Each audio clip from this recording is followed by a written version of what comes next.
किन चीजों का ध्यान रखना चाहिए कि क्रॉनिक डिजीज न उत्पन्न होने पाए।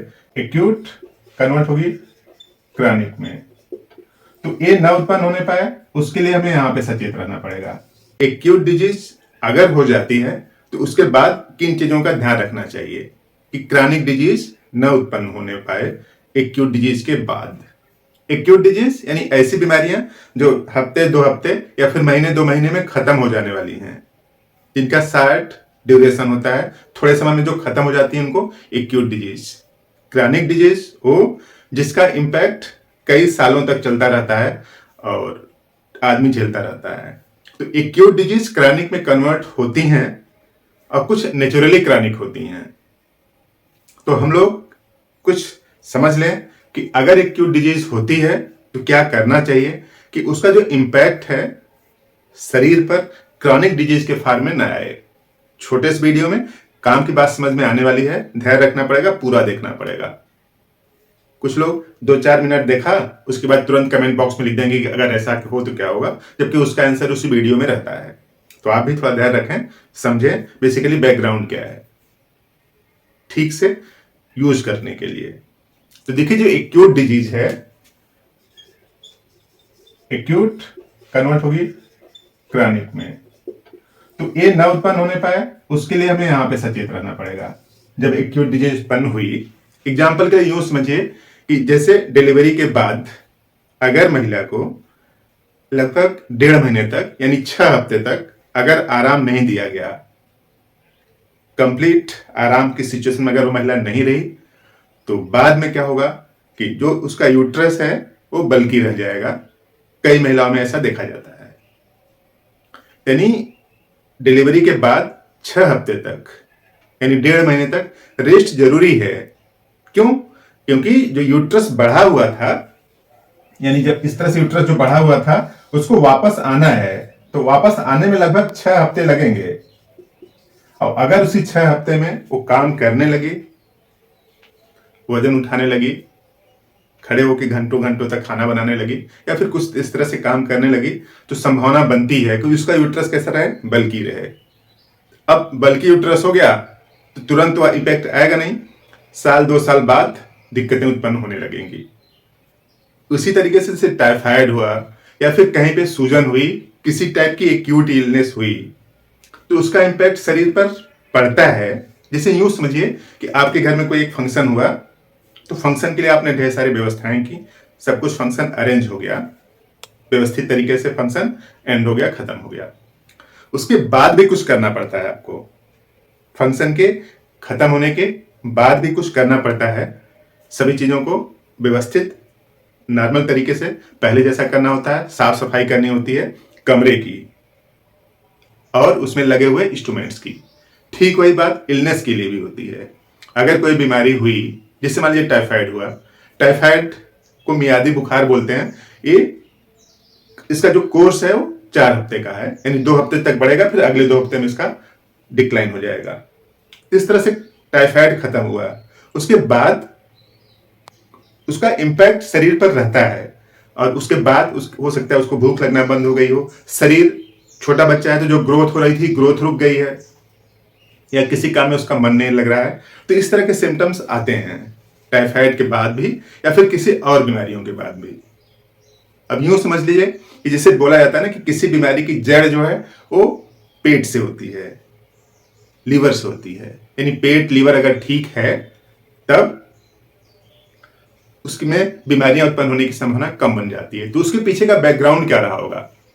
यूं समझिए कि भूख न लगना या फिर लीवर और आंतें इन्वॉल्व होना, ये इंडिकेशन करता है कि शरीर किसी और बीमारी से जूझ रहा है। यूं समझिए कि जैसे मान लीजिए ये शरीर है यहाँ पे, ठीक है, इसमें कोई एक बीमारी, एक्यूट नाम की कोई बीमारी हुई, छोटी बीमारी हुई, तो शरीर करता क्या है कि शरीर एनर्जी को यूटिलाइज करता है इस एक्यूट डिजीज को खत्म करने में। तो पहला काम क्या करता है कि जो डाइजेशन में, जो यानी जो पाचन में जो ऊर्जा लगेगी, पाचन में जो एनर्जी लगेगी, उसको पाचन वाली एनर्जी इस एक्यूट डिजीज को खत्म करने में यूज करना चाहता है शरीर। यानी बीमारी से मुक्त होने के लिए शरीर प्रयास जारी रख देता है, कर देता है। तो भूख न लगना यानी शरीर के डाइजेशन वाली जो एनर्जी है उस बीमारी को जो उत्पन्न होने वाली है शरीर में उसको खत्म करने के लिए लड़ रहा है। इसलिए जो पशु होते हैं ना, अगर वो खाना बंद कर देते हैं, खाना पीना अगर बंद कर देते हैं तो डॉक्टर समझ लेते हैं कि अब ये बीमार हो चुकी है। और जब भी वो खाना स्टार्ट कर देती है तो ये इंडिकेशन है कि उसका शरीर स्वस्थ हो रहा है। तो ठीक वही बात आदमियों के लिए भी लागू होती है।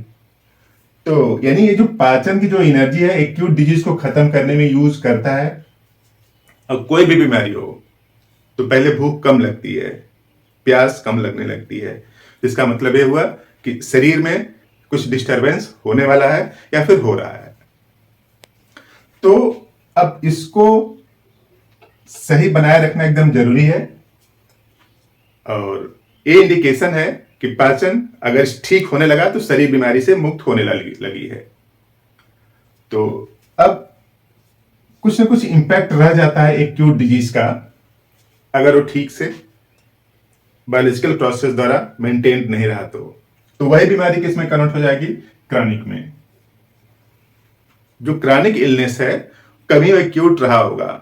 तो हम लोग बस इतना सा ध्यान रखना है कि कोई भी एक्यूट इलनेस होती है तो शरीर पर उसका दुष्परिणाम न रहे, होम्योपैथी में इसका समाधान है। कुछ होम्योपैथिक दवा का यूज कर लें आप, तब क्रॉनिक इलनेस यानी जो बड़ी बीमारियां हैं, यानी जो बीमारियों का ड्यूरेशन लॉन्ग होगा, वो सब नहीं उत्पन्न होने पाएंगी। और उसके लिए आप कर क्या सकते हैं? जब भी कोई एक्यूट इलनेस हो और उस बीमारी से आप मुक्त हो गए हो, तो एक्यूट इलनेस हुई थी, उस बीमारी से आप मुक्त हो चुके हैं, एकदम ठीक हैं, उसके बाद करें क्या? थोड़ी सी मेडिसिन यूज कर लें होम्योपैथी की, और वो आपको जो इम्पैक्ट निगेटिव है शरीर पे जो पड़ने वाला है, बाद में पड़ेगा जो, अभी उसको रोका जा सकता है। उसके लिए होम्योपैथी में दवा इस तरह से है, आप पहली दवा यूज करें सोराइनम, सोराइनम वनम। इसको फर्स्ट वीक में 4 बूंद ले लें जी पर, सुबह खाली पेट। और दूसरी दवा है पायरोजिनम, इसका भी 1 ml ले लें और इसको 3rd वीक ले लें।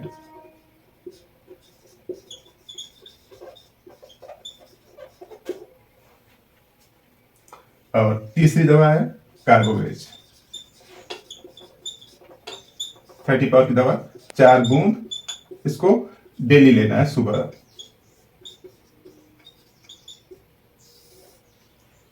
यानी जो सोराइनम है, ये जो पायरोजिनम है, वो कार्बोवेज है। अधिकतर एक्यूट बीमारियों के साइड इफेक्ट इन्हीं 3 दवाओं से ठीक हो जाएंगे। अब प्रश्न आता है कि इसको कब तक लेना है? तो ये जो फर्स्ट वीक है, अब 2nd वीक है, 3rd वीक है, तो अब इसको लगभग 3 महीने तक लें। 3 महीने तक, यानी 3 डोज जिसका लेना है और 3 डोज जिसका भी लेना है, 3 महीने तक यूज कर लीजिए आप। और उसके साथ साथ कार्बोवेज डेली यूज करिए, सुबह 4 बूंद, केवल एक टाइम लेना है खाली पेट। तो इस सोराइनम से, पायरोजिनम से, कार्बोवेज से एक्यूट डिजीज का जो इंपैक्ट है शरीर पर पड़ने वाला था वो ठीक हो जाएगा। सुबह खाली पेट दवा लीजिए। ध्यान रखिए कार्बोवेज उस दिन नहीं लेना है जिस दिन सोराइनम या फिर पायरोजिनम आप यूज करें। यानी जैसे फर्स्ट वीक को ये सोराइनम ले लिया, तब उस दिन कार्बोवेज नहीं लेना है।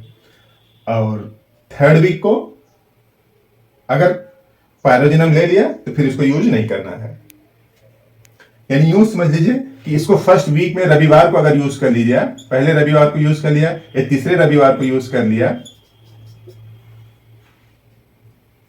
तो इस दवा को आपको सोमवार से शनिवार तक यूज करना है। यानी इसको सोमवार से शनिवार तक, और इसको फर्स्ट रविवार, इसको 3rd रविवार। तो इस तरह से सोराइनम, पायरोजिनम, कार्बोवेज का यूज करके आप क्रॉनिक इलनेस से बच सकते हैं। और छोटे बच्चों पर खास तौर से ध्यान रखें, क्योंकि छोटा बच्चा अगर एक बार बीमार होता है तो क्लोज मॉनिटरिंग की जरूरत होती है, क्योंकि बीमार होने के पहले जितना एक्टिव था जिस तरह से उसका बिहेवियर था, खेलने कूदने का तरीका था, बीमार से ठीक होने के बाद भी वैसा ही होना चाहिए। सुस्त रहने लगा, किसी काम में मन नहीं लगने लगा, चिड़चिड़ापन होने लगा, तो ये सब इम्पैक्ट है एक्यूट इलनेस का। तो आपने पूरा वीडियो देखा, शेयर कर दें और लोगों का भला हो, काम की बात समझ में आए, ताकि लोग बीमार कम पड़े। आपने पूरा वीडियो देखा, थैंक यू।